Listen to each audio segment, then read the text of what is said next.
Kitty from Red Vein. Today we're at SinnerG Tattoo, the newest studio coming soon to Richmond. For our latest Wicked Women of Richmond interview, we're going to be speaking with co-owner and artist Sabrina Elliotte.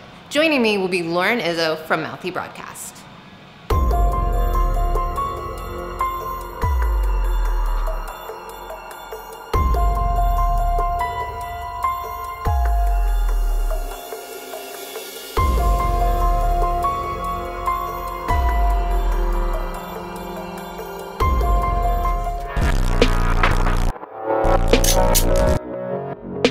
Sabrina, I'm so excited to talk to you. A lot of people may recognize you as the person on the stilts at the Krampus Walk. You made a huge impact there. You've been doing a lot of performance pieces around Richmond, and I first heard of you because you did a home haunt. So it's like, and now we're in your new studio, which is opening very soon. So the first thing I want to ask you, SinnerG Tattoo and Sinisteria. There's a lot of sin going on. Yeah. Where did you get the names from? We wanted to do this for a long time, and we had the idea like right after we met. And my dad told us that we had really good synergy together. So like, we just loved that word, and we were trying to come up with a name for like our future tattoo studio. And so we were thinking of the word SinnerG, but like ending it with a G for Wookie and an S for Sabrina. So it's like our initials. Aww. And then it says inner on the inside. So it's like our initials inner, but it's also sinner. Yeah. So it's sandwiched between you two. Yeah. Everything that's in between. Yeah. That's but synergy. also the word synergy, like we want it to be like a collaborative effort between different artists. And you work with a lot of artists. Yeah. We love seeing everything that you've collaborated with, and I know that there's a lot more going on. Tell us more about the other artists and projects in the community that you're working on. We actually had the idea to make kind of like a haunted themed tattoo studio, which happened like 8 years ago. We were like jokingly gonna do like a little, like in House of 1,000 Corpses where they have like the spooky ride or whatever. Like we just had so many ideas. And now that we're actually building it and we got this space, we like sat down with one of my friends, Jeff. He made like a 3D model, like a little miniature model of the shop. Like we drew it out and showed him what we wanted, and then he made like a little model of it. But there's gonna be little secret like compartments and little traps and scares once it's all done. I can't wait. Yeah, thank you. I'm so excited. This front right here, we're gonna build some like really cool sculpture, something on the top. We actually have a light up there that is off right now that's gonna light that up. And we're gonna close off that whole entrance and make it kind of like a catacomb with lights coming out, and try to hide this area from the front so that when people come in, they can't really see through. So I feel like a lot of people might walk in and say, oh, fuck this, and then just turn around and walk right back out, which is kind of funny.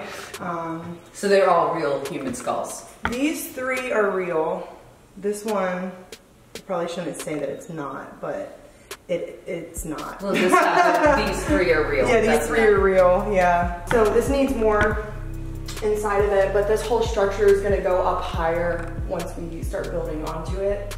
We're gonna have like a big church pew here that we're gonna build on top of and make it kind of spooky looking. Oh, wow. Yeah, and then this will be like a catacomb type tunnel right here. So we're gonna have like skulls and all this stuff and kind of make this feel a little tighter. And then this will be obviously a corpse inside of it. We're gonna try to probably make it move so it scares people when they walk through. I just want to point out that it's great that you said, obviously this is where corpses Obviously, yeah, obviously this is where corpses belong. Obviously, the corpse belongs in this. Yeah.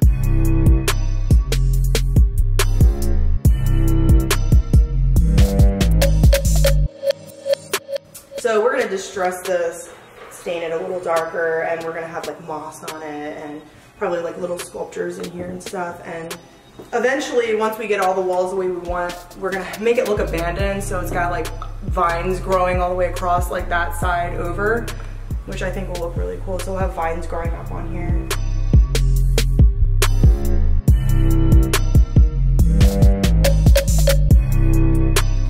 And right now we only have the 4 tattoo chairs set up, but eventually there'll be 4 more on this side,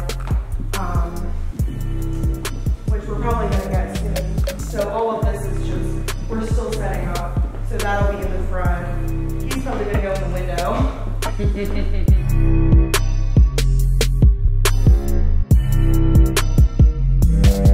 Oh, this is one of the performance pieces that we use, or one of the props that we use in our performances, and there's usually a white snake that crawls through it.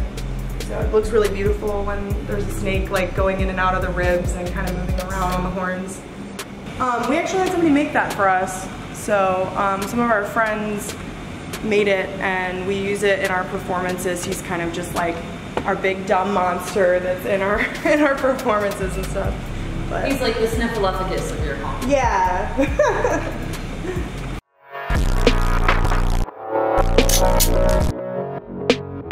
I'm hearing you talk about the different ideas and the people that you surround yourself with.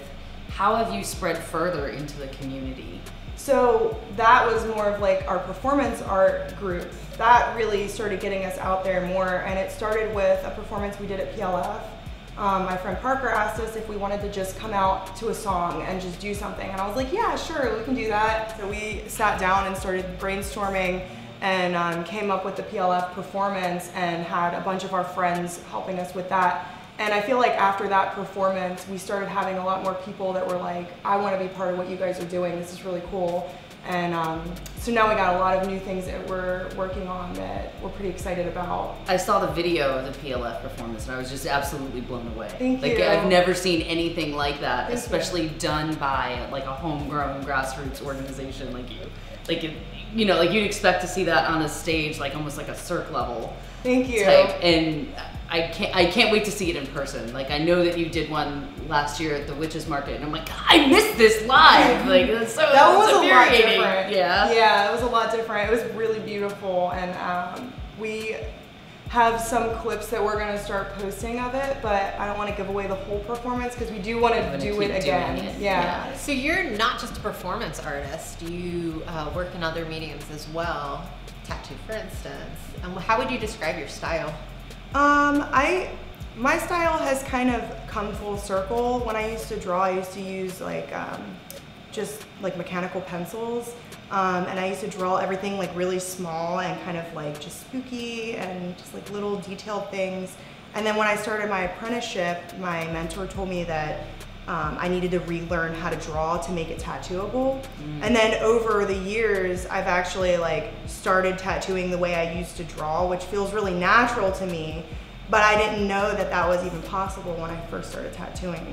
So I do more of like a fine line style, and I like to do like little micro things. I do bigger stuff too, but I do a lot of like really flowy, feminine, fine line stuff. So with all of these different ideas going through your head, how do you decide which ones you're gonna pursue?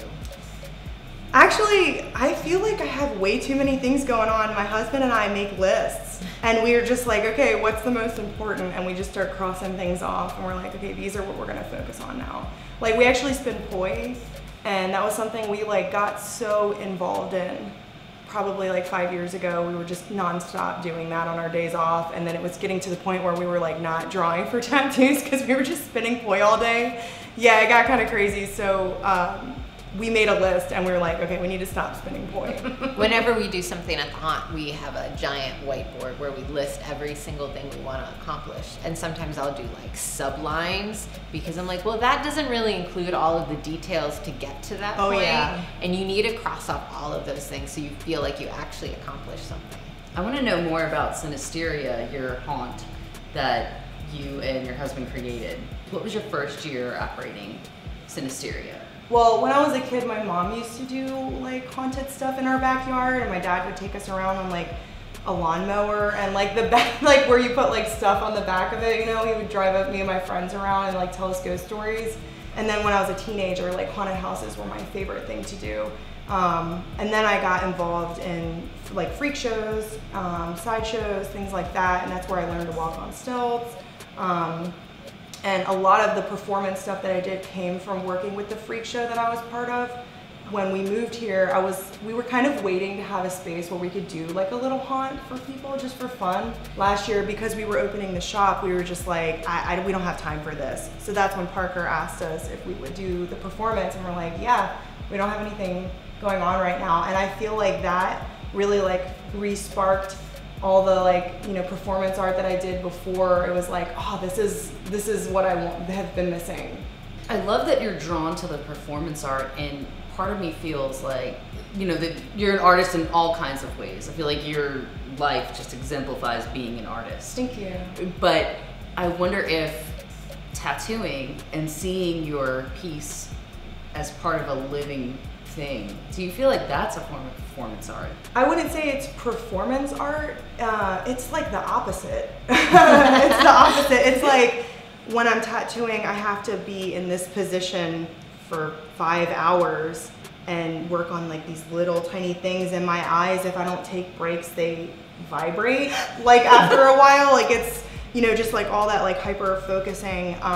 So when we work on the haunt, we're just splattering things and getting up on ladders and like moving our bodies around, or when we're doing the performance art, we're, you know, dancing or just doing all these things. So it's, if anything, I feel like it's the counterbalance to tattooing for me. Well, you're also working here full time, even though you haven't done a grand opening. It's just been a soft opening, but Yes. you're still accepting appointments. Yes. Correct. So how are you balancing your full-time work here, getting the studio ready, and all of the other creative outlets? We don't stop working. We just work constantly. Now, like on our days off, we're working for 15 hours on a project.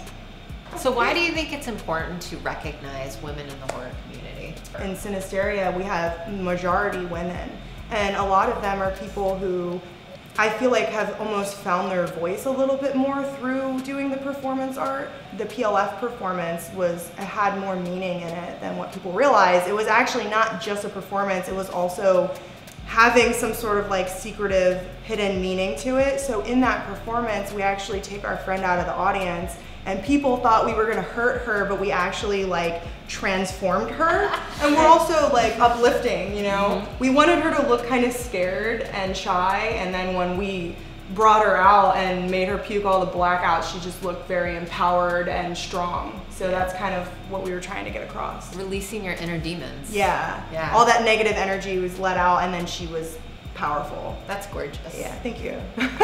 So tell us a little bit more about what we can expect from you in the future. So we're hoping to have a space where we can do kind of like a live art performance walkthrough.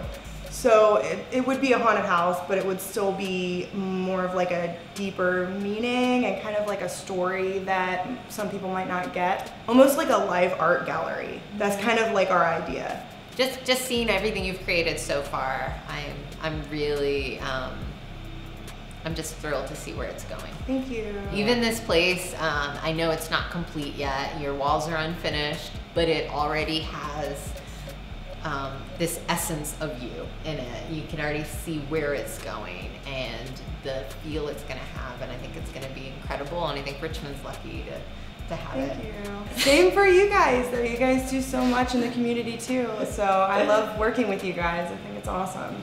Yay! Aww. Absolutely. Well, I want to thank you for taking time to talk to us today. It's definitely a highlight of Women in Horror Month for me, but also for the year, because like I said, everything you do, it's just awe-inspiring, and we can't wait to see what's next. Thanks for tuning in to Wicked Women of Richmond. Follow Red Vein on social media @RedVeinHaunt.